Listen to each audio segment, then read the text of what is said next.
In this video, I'm completely transforming my $3,500 Jeep JKU from this to this with just $100 in supplies and a day's worth of work at home. If you want to see a crazy transformation, then stay tuned till the end.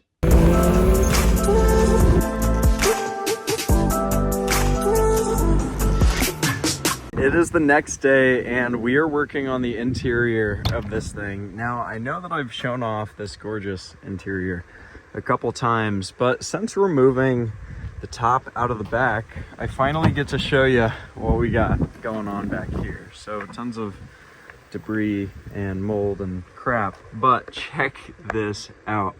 When I said these seat covers were covered in paint and whatnot, I was not kidding. So this thing is just filthy. It's horrible. There's so much trash everywhere and so much, let's call it customization. In here, it's really not that bad. Once we get the seat covers off, hopefully there's a little bit of staining right here, but just a lot of dirt. It needs a very, very thorough detail in here and of course the removal of the seat covers. So we'll get to that.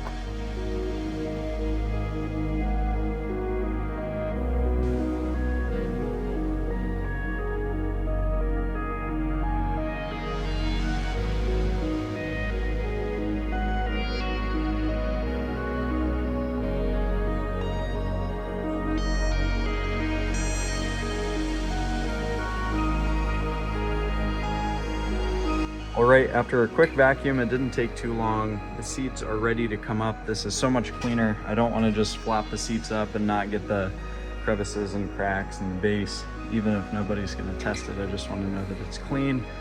There's still a little bit of fuzz and hair and whatnot. It's not entirely perfect, but it's a-okay. Definitely fine for a Jeep like this.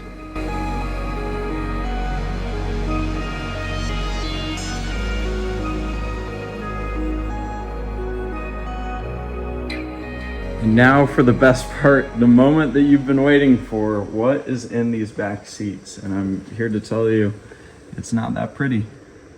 It's really nasty in here. Lots of customizations in the front. Jeep Beat.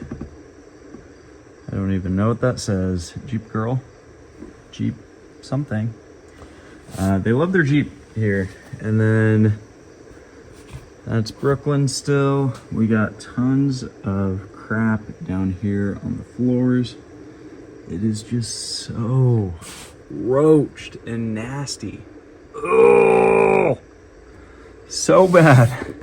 But this is what you sign up for buying a $3,500 Jeep Wrangler, and just signing up when you buy a used car severely under market value may be neglected mechanically, or it may just be cosmetically neglected and pretty filthy. All right, so we have some massive improvement back here. I decided to yak these seat covers out before vacuuming because I realized I would be doing a lot of vacuuming of these and any particles on them would fall on the ground. So took them out and the seats are in actually really, really good shape. And this looks like some nasty stranded black hair caught in a web like a wig, but it's part of the seat cover. Anyway, covered in fur and hair, cannot get it off, but I guess I have a new bracelet, who knows. Time to tackle the rest of this interior. So the back seat has the V1 cleaning done, which is awesome. There's still some staining here. Still a little bit of staining on the ground. These cup holders are disgusting yet, but we need to bring in some chemicals and some different tools than just the vacuum. The front is still a mess, absolute crap show. So we'll get these things out of here, the owner's manual, the winch tool, and go from there. So we are headed out now.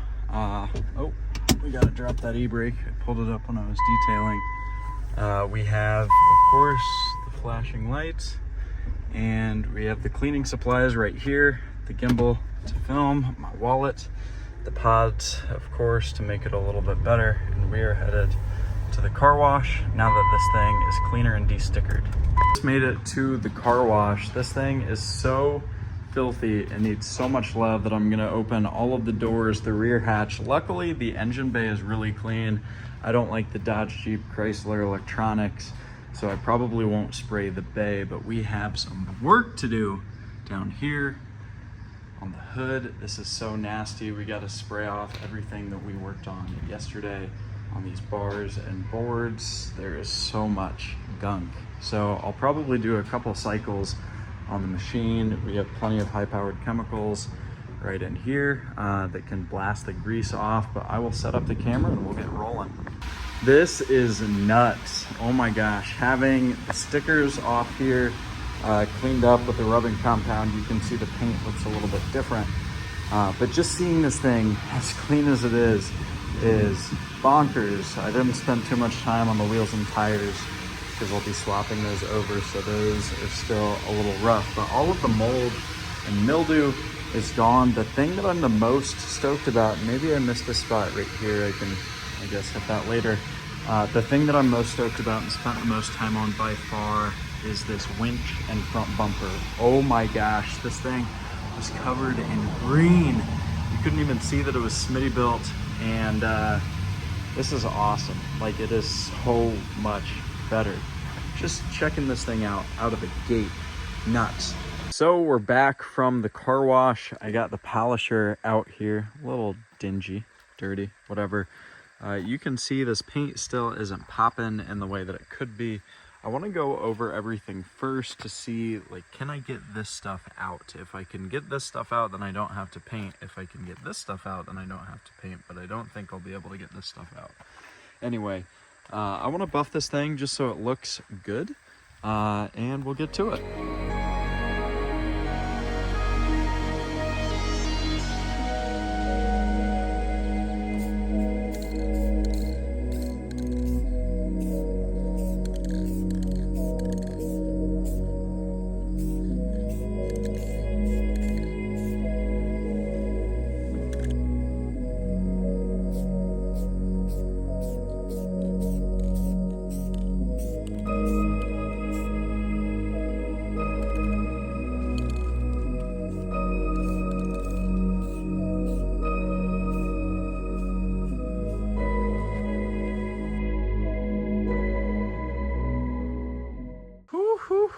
It is stinky out here. Luckily I had the mask on, but this thing looks irrecognizable. Oh my gosh, it matches me.